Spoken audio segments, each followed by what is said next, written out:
Kuulate veebiraadiot. Lihtsalt ja keerutamata. Tere taas, kallid veebiraadio kuulajad. Saate osalevad EKRE USA osakonna esimees Maik Kalamus. Tervitus. Eesti.com toimetaja Mihkel Johannes Paimla. Tervist. Ning saadet juhin mina, Maarjo Maripuu, tuntud sisulooja ja suunamudijana konservatiivne mõtiskleja. Peale esimest saadet, mis oli tegelikult ühiskonnas nii-öelda testsaade, kuidas üldse meid vastu võetakse, peab tunnistama, et olime väga populaarsed esimese korra kohta. Samuti saime hulgaliselt positiivset tagasisidet. Aga alustame siis saatega.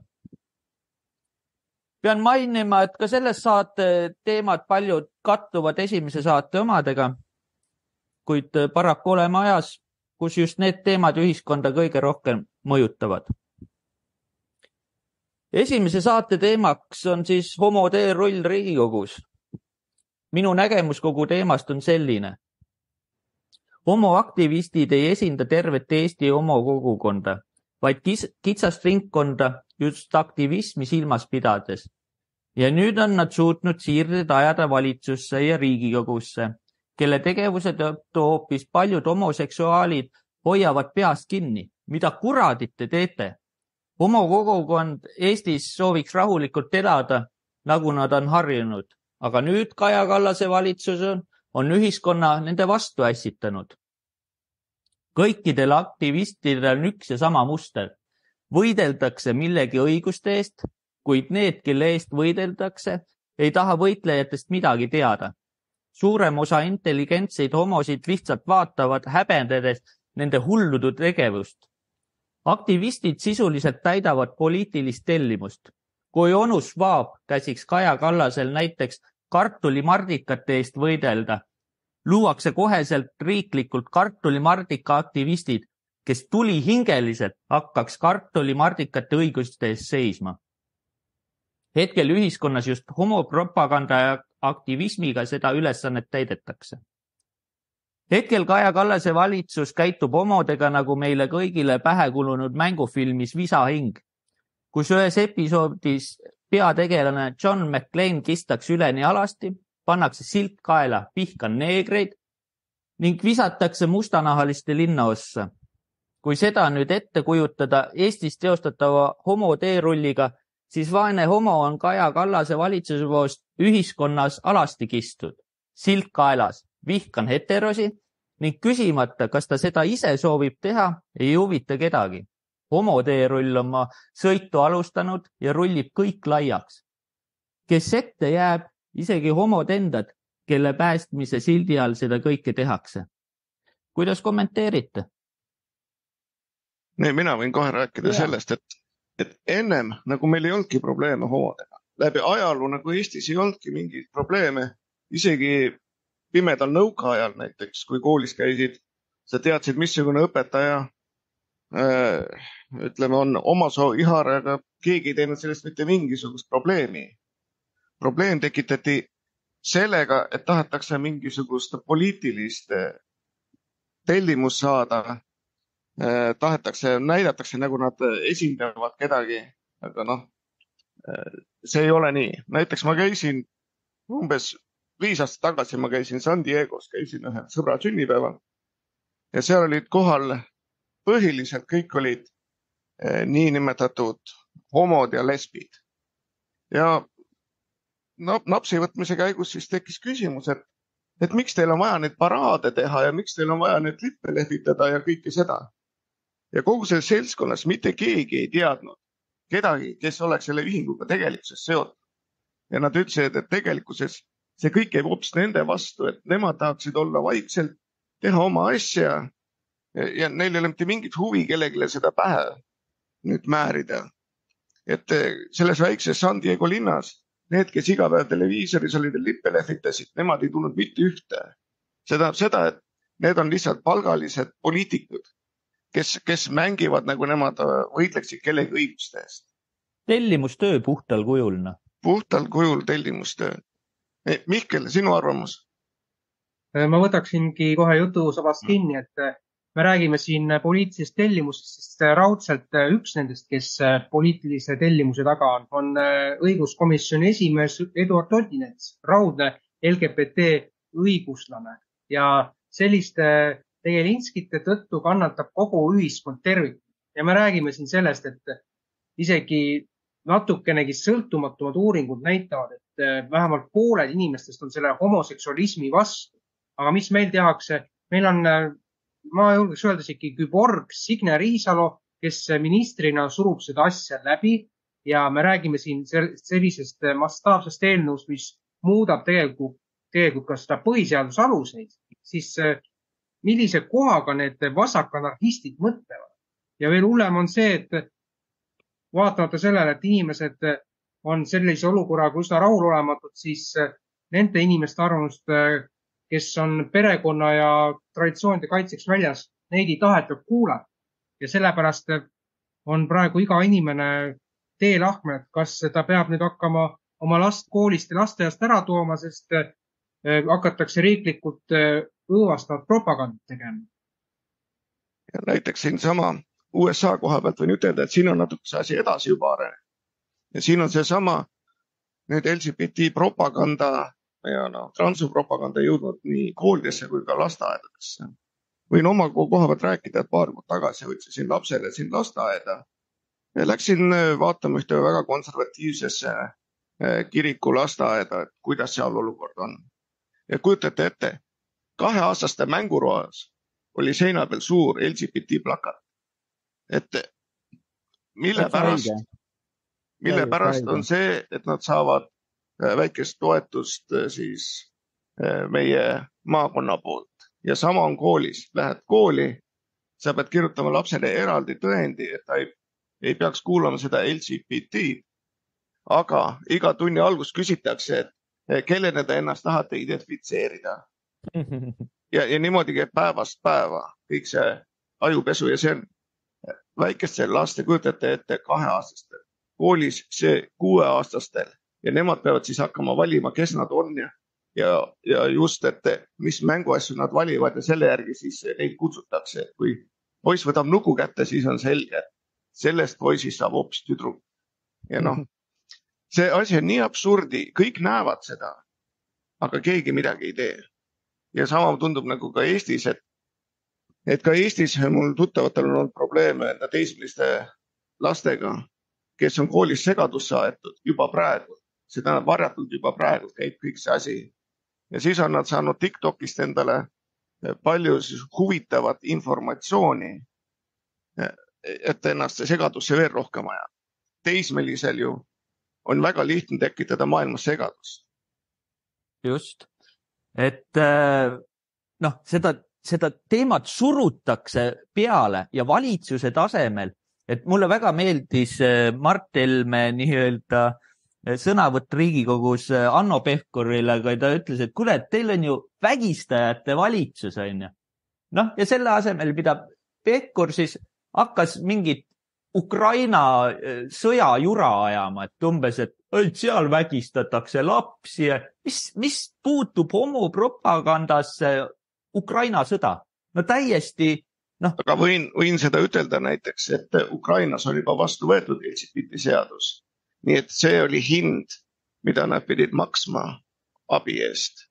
Nii et ukrainlased on vana teada tuntud konservatiivid, aga nüüd nemad peavad neid paraade taluma ja ka koolidesse nüüd jõudnud see õpe, just eile nägin neid materjale, et paljudesse Ukraina koolidesse on juba jõudnud see sunduslik LGBT õppematerjal.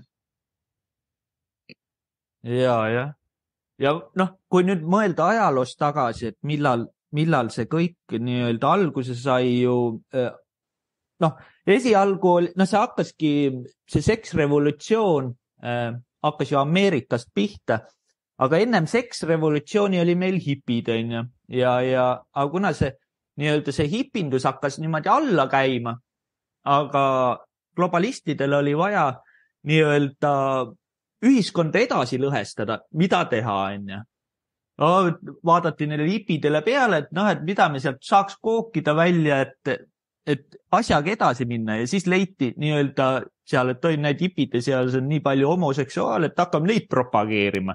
Et siis ikka saab ühiskonda nii-öelda lõhestada. Aga nüüd mõelda sellele, et vahet ei ole ju, oleks, ma ei tea, hipide seas olnud küürakaid hästi palju, siis oleks võetud küürakad ja oleks hakatud neid meedias afišeerima ja siis kui see küürakatega oleks see asi juhtunud, et oleks need sihtmärgiks võetud, siis me ei oleks praegu hetkel, me ei peaks võitlema homoabielude teemaga ega selles, et lapsed tahavad siin homodeks saada, vaid siis me oleks vastupidiselt hoopis, et kõik lapsed tahavad saada küürakateks. Et see on selles suhtes, et mismoodi meedia ja peavoolumeedia valitsus on pannud nad tööle, et nad sisuliselt loputaks inimeste ajusid ja inimesed mõtlemata sellele nad lähevad kaasa. Aga õnneks nüüd infoajastul on nii palju informatsiooni käes ja inimesed on hakanud mõtlema ja nende silmad on üha rohkem lahti minemas kogu selle ajupesu suhtes, mis peavoolumeedias käib igal rindel. See samamoodi see koroonaviirus ja jah. Tahaks veel mainida seda, et ütleme LGBT-st läks ju edasi see nende transuhullus. Ja mis asi transuhullus on see, et lapsed lihtsalt lõhutakse ära. See tähendab seda nende testosteroonisüstidega, seda, et rinnad maha lõigatakse.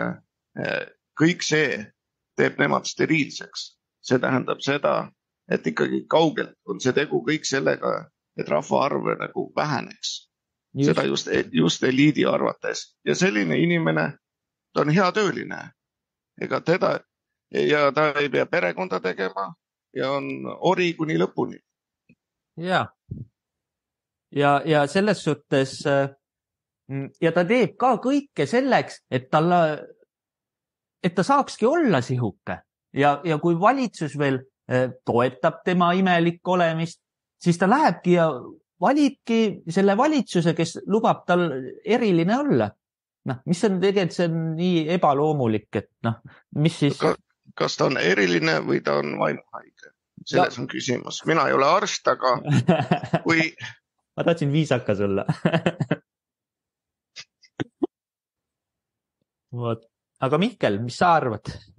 Jaa, mina arvan sellest laste nii-öelda siis ütleme sundinvaliidistamisest seda, et selle kaugem eesmärk on muuta lapsed täielikult nagu tahtevõimetuks, et lepivad sellega, mida maailma eliit pähe surub ja see omakorda viibki kaasa arvatud olemasolevate laste ütleme röövimiste ja üldse laiemast mastaabis pedofiilia, et kui me näeme seda seaduseelnõud, me tahetakse läbi suruda, et see annab ju sisuliselt õiguse pereliikmetel omavahel abielluda.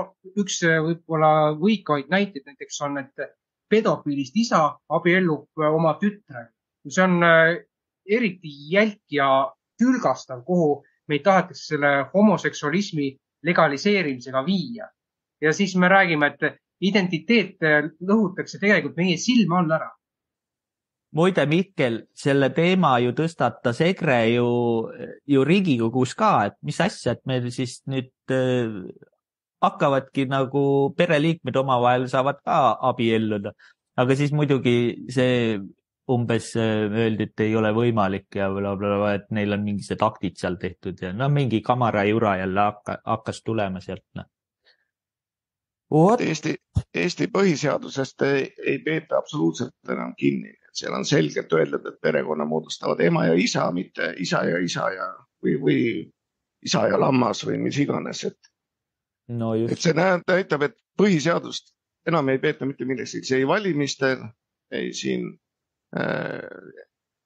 perekonnaseadust ega muude asjade eest. Aga samas ma süüdistan ka rahvast, sest et rahvas ikkagi ainult vaatab pealt. Ja kui vaadata, mis see eilne meeleavaldus oli tegelikkuses, kui see ainult 2000 inimest kohale jõudis, on tegelikult vähe, et midagi tõsiselt muuta. Et tuleb hakata tõsiselt mõtlema teistsuguste võimaluste peale protestimiseks. Ja selle meeleavaldusega võikski nüüd edasi minna, et meie Mihkliga olime meeleavaldusel, olime kenasti kohal, täitsime oma püha kohust. Ja no ikka tegelikult oli see plats, oli rahvast oli täis ja sõnum oli väga tugevalt anti edasi. Muidugi, ja loomulikult oleks võinud veel rohkem olla, aga muidugi siis oleks seal üsna kitsaks läinud, sest juba oli ka keeruline seal platsi peal kõndida, sest inimesi oli tõesti palju. Kuigi lõpupoole ta hakkas õredamaks minema, et seal oli lubatud see meeleavaldus 2 tundi, aga selleks nii-öelda üle aja.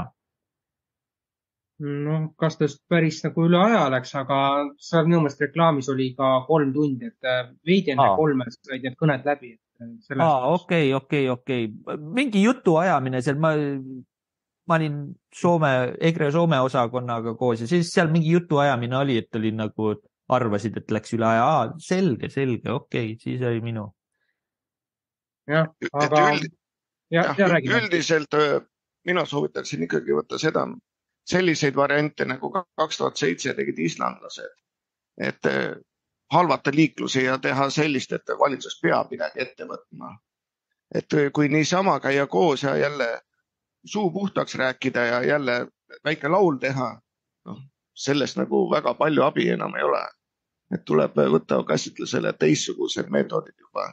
Et kujutate ette, kui oleks näiteks kõik põhimaanteed Eestis suletud tunniks ajaks või vähemalt aeglustatud liiklusega, siis oleks see kindlasti palju rohkem mõju avaldanud kui see, et lihtsalt jällegi 10 inimest oma kõned ette lähevad, mida oled iga kord kuulnud, mitte midagi pole juhtunud. Jällegi üks laulukene ja jälle lähme laiali. No jah, vaata, seal on hästi palju ka seda teemat, et inimesed ei julge, Eesti inimesed on ära hirmutatud, kõik kardavad oma töökohast ilma jääda, niigi need palgad on Eestis ju olematud ja kui veel oma pahameele näitamise eest veel sellest viimaseski piskust ilma jääd, siis ongi keeruline. Aga vaata ongi kokkuhoiutunne, et nagu sõjaväeski on õpetatud, et nii kaua noorte ajal lihtsalt kogu üksust pandigi tagant, kuni saavutati ühtsus, on ju. Aga praegu Eesti riigis toimub täpselt sama asi nagu noorte aegrahvaga, et rahvale pannakse täiega taha, on ju, aga üks hetki see rahvas peab selle ühtsuse saama, on ju, ja kui nad ükskord täiesti ühtseks saavad, siis seda rahvast ei murra. Rahvast ei murra mitte mingi asi. Mind tekib küsimus see, et kui ma siin Eestis käin ja vaatan Eesti telekanaleid, võin ütelda, et see on hullem propaganda kui CNN-is. Ma ei saa aru, kuidas eestlased usuvad nii ERR-i ja teisi uudiseid, kui seal on tohutu ainult mingi absurdne vasak propaganda. Et me oleme ju paljud nõukaajast pärit ja mäletame, kuidas televisioon ainult valetas ja me pidime oskama nagu ridade vahet lugeda. Aga nüüd isegi minu targad tuttavad vaatavad ERR-i uudiseid ja usuvad, et see ongi õige, mida seal räägitakse. Neil ei tekigi kahtlust, et uuriks äkki, kas see on ikka õige jutt. Et kus see kadunud on, see eestlase, see terav mõtlemine, ja eriti on näha seda sellest, kui nüüd koroona oli ja kes läksid hooga süstima ja panid endale suured sildid külge, et nemad on süstinud, siis selle sama hooga on nad läinud kõikide muude vasakjamadega kaasa. Et kas see on midagi inimese intelligentsusega teinud või on selles sodis veel miskit muud? Ei tea, ja siin oli üks ühiskonnategelane ütles ju siin, et mis arvate, et mul kasvasid nüüd saba ja sarved ja nädala aja pärast oli kutu. Et ehe näide sellest, et ta oli ju puhas näide, et õppige sellest, ärge minge, ärge tehke omale seda süsti. Ei, ikka, lambakari läks ja usume teadust ja ma ei tea. Selle nädala alguses oli Saksamaal, oli täielikult avalikult uudis, mis oli imelik, et nii avalikult oli, et raseduse katkemine on suurenenud 5 korda peale süstimist. Nii et on selge, et see mõjub inimese tervisele väga halvasti. Siinsamas Ameerikas on ka täiesti ametlikud andmed sellest, kuidas südameinfarktidesse surnute arv peale seda süsti suurenes 10 kordades. Et probleemid, mida ennem ei olnud, seal trombid ja asjad või mida oli väga vähe või väga harudlased, on nüüd igapäevane asi. Nii et kõik me teadsime tegelikkuses ette, et igal sellisel kiiresti tehtud vaktsiinil on mingisugune kõrvalmõju. Ja eriti uue tehnoloogia mRNA, millega vähe on testitud, pandi kohe niimoodi inimestele sisse, seda veel mitmekordselt. Et mäletame, Žirinovski tegi isegi 8 korda, aga lõpuks ikka suri ära. Täiesti haige. Inimesed olidki puhas laborirotid, täielikul laborirotid ja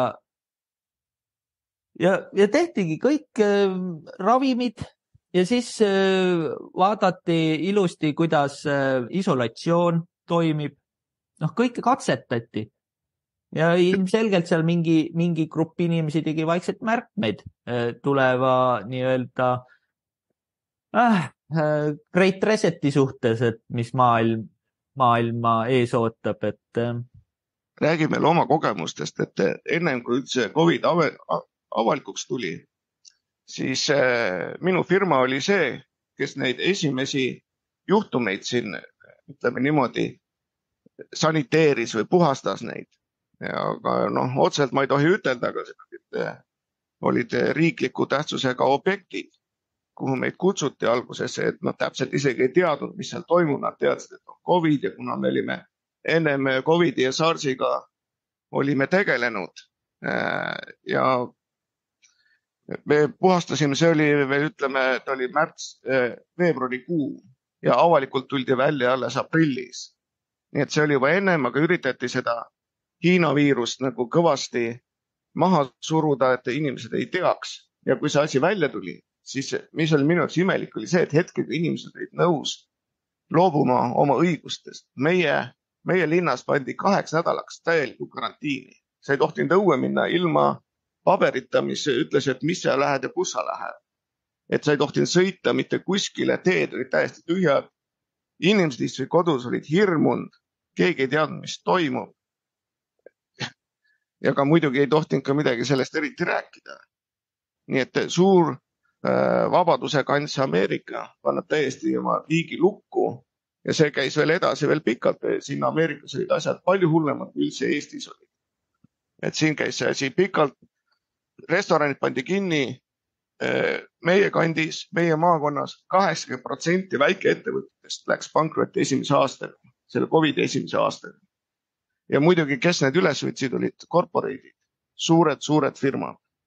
Ja sellega siin tehti tohutu löök, isegi praegu, kui lähed kesklinna, on siin tondilosse, kus olid ennem edukad väikeärid. Eks see teema tehti, ma arvan, üle maailma tehti ära, igas riigis. Lihtsalt oli võimalus, väga hea ja lihtne soodusvõimalus lihtsalt firmade ülevõtmiseks. Ja Mihkel, mis sa arvad? Ma vastan kohe ka sellele küsimusele, aga ma korra põikan eelmisesse teemasse veel põgusalt tagasi, et igal juhul aitäh kõigile, kes meeleavaldusele tulid. Muidugi võib öelda, et oleks hea olnud, kui tuleb rohkem inimesi, aga algus seegi. Samas mina isiklikult arvan, et neid aktsioone tuleb jätkata mingisuguses formaadis kindlasti, aga eks ole aja küsimus, et kuidas ja mis. Aga nüüd tulles Maiki poolt tõstatatud teema juurde, tähendab siis mina isiklikult mäletan 3 aasta tagust aega niimoodi, et ma läksin suhteliselt kergelt nagu selle asjaga alguses kaasa. Mingisugune kriitika mõtlemine nagu oli, aga see oli üsna madalale surutud. Aga siis, kui ma hakkasin nagu inimestega kokku puutuma, kes olid nagu selles suhtes üsna kriitiliselt meelestatud ja suhteliselt sellest niimoodi, et miks on vaja üldse maski kanda või niimoodi, siis hakkasid mul mingis mõttes silmad avanema ja suveks mul oli suuresti selge, et mingit süstimist ma endale küll ei luba tähendab. Aga see lukustamine oli meil veidi leebem jah, kui seal USA-s, aga ikkagi politsei käis mööda tänavaid ringi ja siis hakkas gruppe laiali ajama ja siukeseid asju ikkagi oli. ja ma mäletan ise ka enda käest. Ma jäin koroonasse ja noh, isolatsiooni nagu ikka, aga meist keegi ju ei teadnud, mis see koroona on. Olin seal isolatsioonis, vanemad tõid ukse taha süüa, käitusid muga täpselt nagu pidalitõbisega, ma ise ka hirmus, teed teleka lahti, vaatad Itaalias mingi laibameri, kõik surevad, siis ise mõtled, kuramus, ma olen põend täpselt seda samat surmavat haigust, ei tea, kas ma ka nüüd ära suren. No ja siis oledki üksi seal oma korteris, vaatad telekast, statistikat surmade kohta, näed iga päev videosi surnutest ja tekib paanika, tekkiski paanika mul üks õhtu, et tunned, et kurat, sured ära, ei ole õhku. Ja ma kutsusin kiirabi endale, kiirabi tuli, maskid, kõik jutud ja pandi andurid külge, kõik testiti. Öeldi, et kuule mees, sul pole viga midagi, sul on paanika. Ja siis mul käis nagu klõps peas ära ja siis ma sain aru, et ma olen vist ajupesu ohver. Et sisuliselt töödeldigi inimesi, et neil tekiks paanika ja nad liiguks edasi siis hospitali, kus nad hospitaliseeriti ära, löödi hingamisaparaatide alla ja nüüd, mis tulebki välja, et hingamisaparaadid suuresti tapsidki inimesi ära. Et ma õnneks ei olnud Eestis oma paanikaäirega, aga võimalik, et kui ma oleks olnud Eestis, aga mitte Soomes, siis ilmselgelt, ma ei tea, oleks ka äkki pandud kuhugi aparaadi alla, kuigi põhjus selleks ei oleks võib-olla olnudki. Räägin veel ühte asja. Ma töötasin Inglismaal sellise koha peal, kus me pidime tegelema koroona ja SARSi elimineerimisega. See oli siis sõjaväe jaoks. Ja ma olen üks väheseid inimesi, kellel on World Health Organizationi poolt isegi antud, ütleme, spetsialisti paber selle kohta, nii et ma olen selle teemaga väga kursis olnud. See oli juba 2008, kui ma sellega tegelesin ja ka siin USA's ma tegelesin nende erinevate noorovairiste asjade elimineerimisega. Ja kuna meil oli see CERT olemas, siis oligi see, mille pärast me saime neid töid teha riiklike asjade jaoks ja inimesed küsivad, et kas sina oled spetsialist, et sa võid rääkida koroona koha pealt, et võin ütelda, et olen jah. Ja inimesed, kes olid paanikas, ma rääkisin, et see koroona ei ole mitte midagi, vaid see tulebki iga aja tagant. Nüüd viimane oli küll inimeste tehtud, aga kes teab, äkki need eelmist oli ka veel inimeste tehtud. Et see paanika hirmutamine, siis ma arvan, et see tappis palju rohkem kui üldse see koroona ise.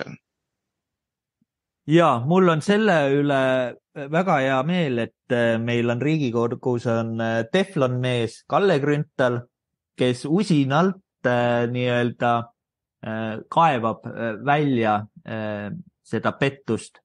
Ja üks hetk, kui need inimesed välja kaevatakse ja saadaksegi aru või õigemini tõestataksegi ära, et tegu oligi ühe suurima genotsiidiga peale Nõukogude aja lagunemist, siis ilmselgelt keegi läheb vangi. Ma ei usu seda, et keegi siin vangi läheb, sest et see on korraldatud ju ütleme United Nationi poolt, UNi poolt ja nemad ei ole ju, nad ei vastuta mitte milligest, neil ei ole isegi mitte arste seal, vaid kõik on poliitikud. Ja see on jällegi eliidi poolt peale pandud, see ongi see pööre, et teha nüüd inimesed steriilseks, teha nad vaeseks. Ja kes on kõige parem, on tööline, ongi vaene. Et kes Lamborghini tehase tegi, see Lamborghini, ma ei mäleta, mis ta eesnimi on, ütles, et kõige parem tööline on see, kellel on võla. Et samamoodi tehakse seda ja vaesed eriti lähevad üksteisele kallale, mitte ei lähe eliidile kallale. et vaadake, mis toimub näiteks Venezuelas, Peruus, on ikkagi vaesed kaklevad omavahel ja eliidid on niimoodi, et neil on 6-meetrised tarad ümber ja neil on basseinid ja asjad ja elavad väga hästi. Lihtsalt tavainimene tehakse vaeseks. Samamoodi tehakse Eestis. Maksud, asjad, inimesed ei saa arugi, et inflatsioon, kuna kõik on läinud nii palju kallimaks, siis on nemad jäänud tegelikult vaesemaks. Ja kui nüüd veel inimeste enda vara ehk maja, maad ja autod veel hakatakse veel eraldi maksustama, mille eest juba kui sa korra maksnud oled, siis sa jääd veel vaesemaks. Ja kui sa ei jõua maksta, võtab pank ära ja nemad saavad aina rikkamaks. Ja sina ikkagi rabad tööd teha mitme koha peal. Jah, lõpetuseks ma tahaks öelda, et Mart Helmele peaks andma Nobeli rahupreemia viinasokkide ja hanerasva soovituse eest. Sest praeguseks me teame, et see pandeemia on puhas pettus ja skämm. Nii, võtaks järgmise teema ette, oleks Kaja Kallase sõja õhutamine Eestis. Kaja Kallas ütles sellel nädal Riigikogu istungil, Ukrainas käib reaalne sõda ja see on fakt. Kas te telekat ei vaata, mis uudistes toimub? Kuna praegune valitsus dikteerib ette, mida peavoolumeedia näitab ja mida mitte, siis selline Kaja Kallase viide opositsiooni uudiste vaatamiseks on väga meelevaldne. Sisuliselt ta suunab opositsiooni oma loodud ajupesu televisioonist vaatama. Samuti Kaja Kallas süüdistab konservatiive putinismis ja natsismis, kuid meedias käitub nagu Putin, lastes ennast pildistada relvi käsitledes, et luua endast tõeliselt tugeva valitseja oreool. Samad taktikat kasutas ka Putin. Ootan huviga, millal Kaja tiigri seljas ratsutab või karuga kakleb. Mida arvate? Maik? No, mina arvan seda, et see on puhas PR. See on vanast ajast teada, et kui on sul endal riigis probleemid, siis leia endale välisvaenlane. Ja Eesti muidugi, mis pole parem vaenlane kui eluaegne meie halb naaber Venemaa. Selle asemel, et diplomaatiat kasutada, siin käib ainult räuskamine. Kui lubatakse seda St. Peterburi minna vallutama, kui lubatakse kõike muud Venemaa vastu teha. Unustamata ära seda, et tegelikkuses Eesti Energia stabiilsus on puhtalt Venemaaga seotud. Nii et kui Venemaa tahaks, et homne päev Eesti oleks pime ja vaene, siis lihtsalt üks nupule vajutus ja ongi meie kõik tuled pimedad. Et see on puhtalt PR-kampaania oma riigi sisse, kus lihtsalt tahetakse näidata, et keegi lollikene, nagu globalistid teevad, pannad iga riiki ju ette võimalikult rumala inimese ja siis näidatakse teda kui suurt sõjaprintsessi. Et mis see sõjaprintsess? Me ei ole isegi sõjas mitte kellegi, meil pole relvigi, me andsime ju kõik ära. Meil pole isegi õhutõrjet. Kui on seal St. Peterburi juures on juba need tuumalennukid, nad tulevad Eestisse poole tunniga, meil pole mitte milliga ennast kaitsta. Et see kõik on absurd, see kõik on ainult illusioon. Ja veel on hullem on see, et jällegi inimesed usuvad seda. Et kui ma siin olen eestlastega rääkinud, aga me peame kannatama, et me oleme sõjas. Kellega me oleme sõjas? Mis maksutõusud? Kuhu see raha läheb? Kuidas meil raha pole oma riigi jaoks? Tuletõrje on maalt kadunud, politsei on maalt kadunud, poodegi pole. Maksud on Euroopa kõige kõrgemad. Et kui siin Kaja Kallas räägib, et oi, meil on madalad maksud. Ei ole madalad maksud. Kogu maksukoormus on üks maailma suurimaid. Et sellist pole mitte kuskil, et tööandja peab veel peale maksma, kui ta kellegi tööle võtab. Ainuke, kes on nagu õnnelikud on pangad, sest nemad saavad läbi offshore'i ja kõik tasuta välja. Mitte sentiga makstes riigile. Selle, mis on kokku koorinud eestlase maksumaksja pealt, läheb kõik minema siit. Ja samamoodi läheb ülejäänud raha läheb sinna Ukraina oblastisse. Jah, Mihkel, mis sa arvad? Ja ma haaran suuresti Maiki mõttest ka kinni, et nende maksude tõstmise üks eesmärkidest on raudselt see, et suunata see raha Ukrainale, et nemad saaksid kindlates oblastites läbi viia mastaapset rohepööret. Ehk siis paneme inimesed ühte koonduslaagri tüüpi elamusse sisse ja leppigu sellega. Aga tulles korra selle eelmise punkti juurde, millest siin räägitud sai, et minu jaoks nagu teatav murdepunkt oli üle-eelmise aasta kevade hakul, et kui mu eelmises töökohas, ma ei hakka siin praegu detailsemalt lahkama, aga ütleme niimoodi, et siis riik kehtestas selle massi kohustuse, et ei olnud enam visiire, vaid pidi massi kandma. Ja põksisin selle tugevalt vastu, jäin peale selles osas, aga selle tulemiks oli see, et natuke rohkem kui aasta hiljem ma võtsin elus nagu tegin kannapöörde ja sain aru, et nende suurfirmade heaks töötamine kui selline, see ei saa olla nagu eesmärk omaette, vaid peab lähtuma enda isiklikest huvidest ja ka sellest, et tervis ja üldse inimestega heaolu saavutamine on palju tähtsam. Meil on teemaks on BRICS nüüdseks, ehk siis liit, mida lõi Venemaa, Hiina ja India ja Iraan ja veel mõned teised riigid seal sees. Et Maik, mida sa oskad meile sellest rääkida? Põhimõtteliselt BRICS oli tehtud 2019 ja seal oli siis Brasiilia, Venemaa, India, Hiina ja South Africa ehk Lõuna-Aafrika. Ja mis selle BRICS-i nagu mõte on see, et omavaheline arveldamine käiks Hiina jüääniga, mitte dollariga. Sest põhimõtteliselt tehti nüüd turg, mis oleks omavaheline ja mis ei läheks dollariga nagu kuidagi pidi, et nad ei kasutaks seda, et ei saaks USA ette ütelda, kust mida nad osta võivad. Ja see arenes edasi, sellest sai ka sõjaline liit, ehk tehakse koos sõjalisi õppuseid. Niimoodi seal sõjalises õppuses, te kujutate ette, on Hiina, kus on nagu kõige moodsam tehnika, tänapäeva sõjatehnika, Venemaa, kes peab sõda siis Ukrainas.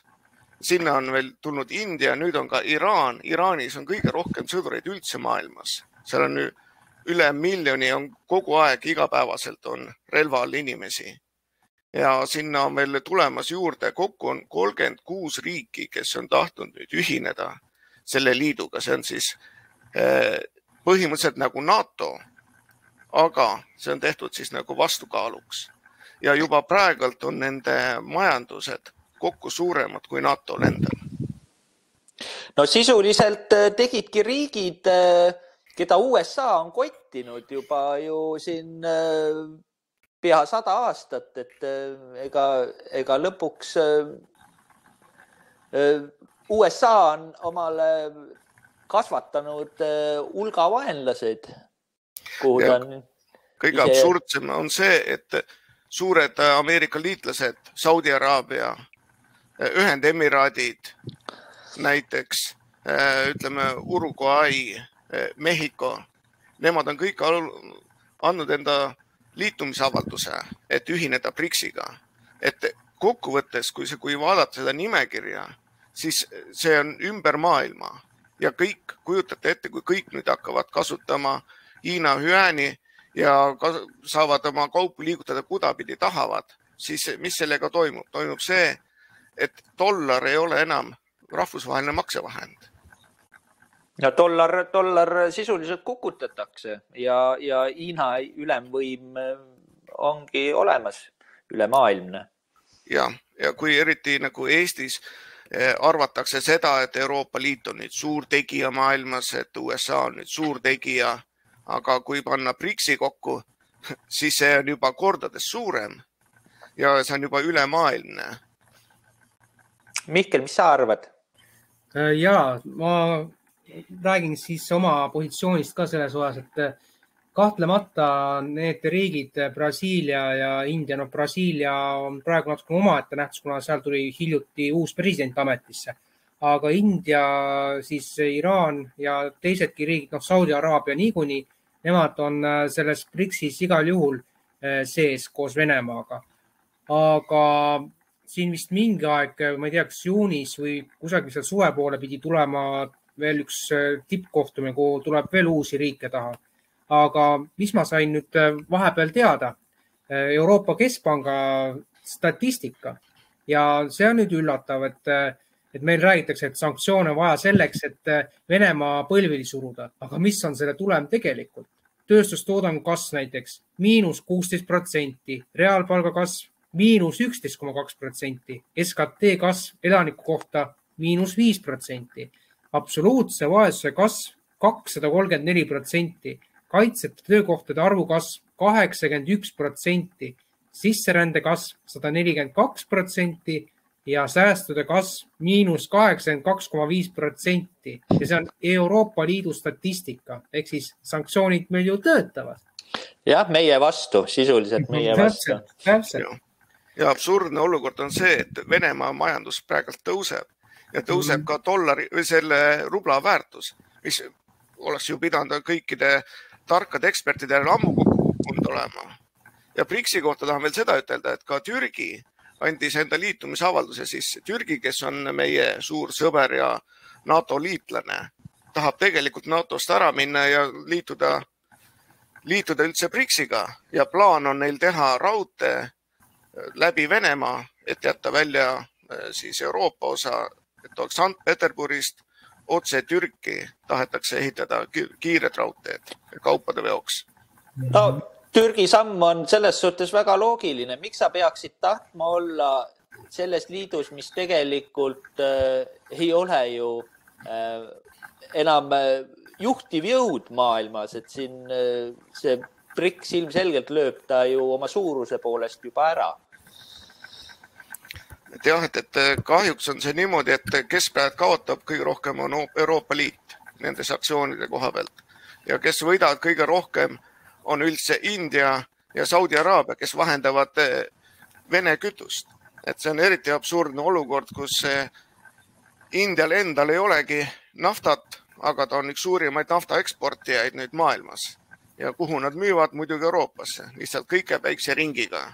Ja inimestele lihtsalt tehakse Potjomkinit, et teie peate nüüd kannatama selle pärast. Ja üks vahemärkus veel, et minuni on jõudnud andmed, et Eesti ikkagi kasutab Vene gaasi.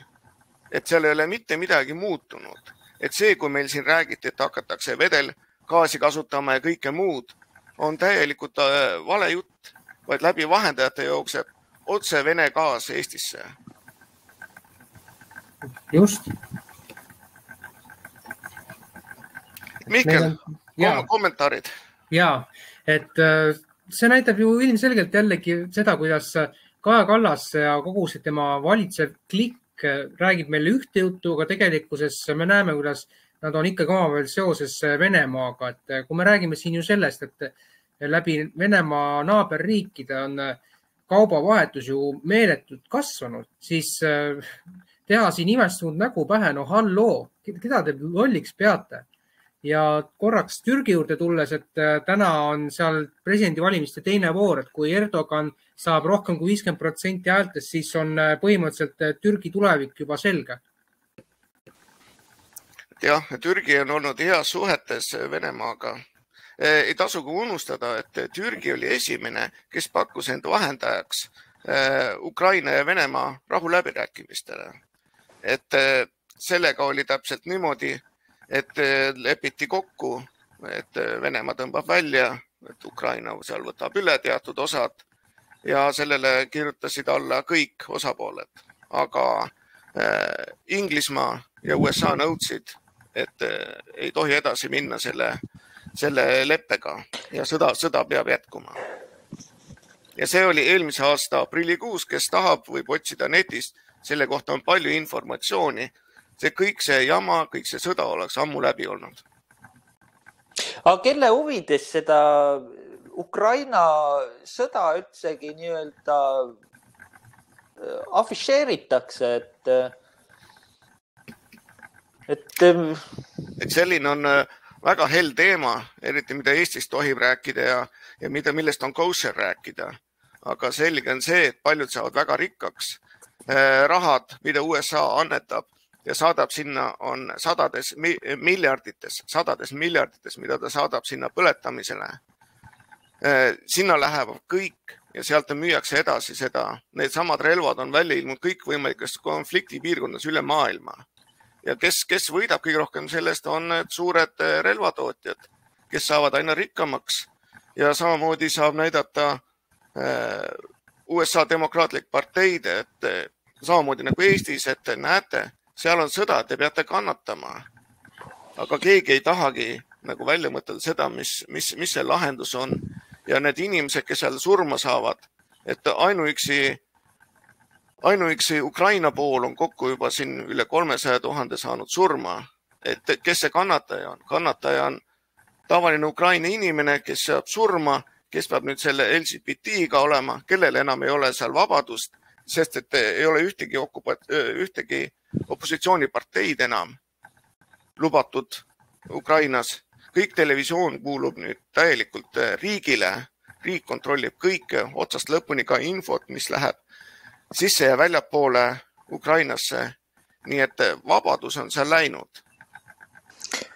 Ja ega siin väljaspool Ukrainatki kõikide riikide siis need parteid, kes toetavad seda sõja jätkumist ja Ukraina võitu nii-öelda, lõikavad poliitilist profiiti ja selle sõja valguses ka nii-öelda suruvad läbi seaduseid, mis muidu oleks täiesti võimatu oleks neil riigis läbi suruda.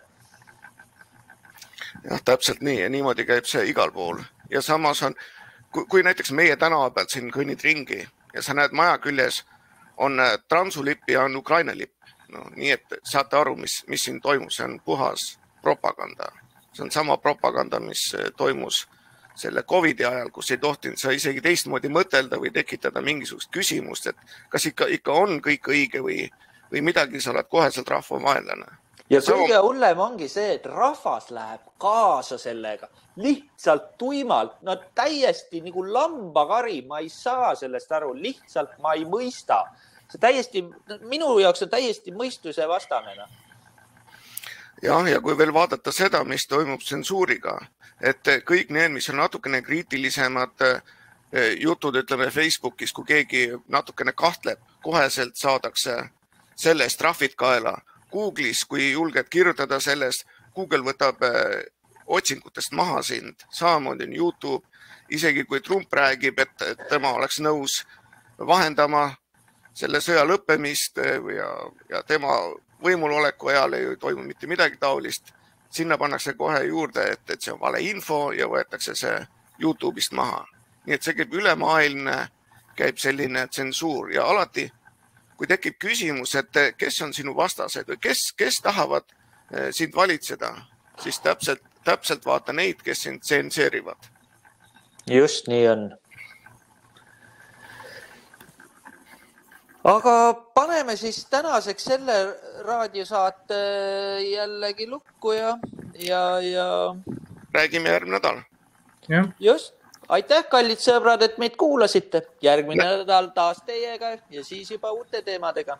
Nägemist. Kuulasite veebiraadiot. Külastage kindlasti ka meie uudisteportaali www.eestieest.com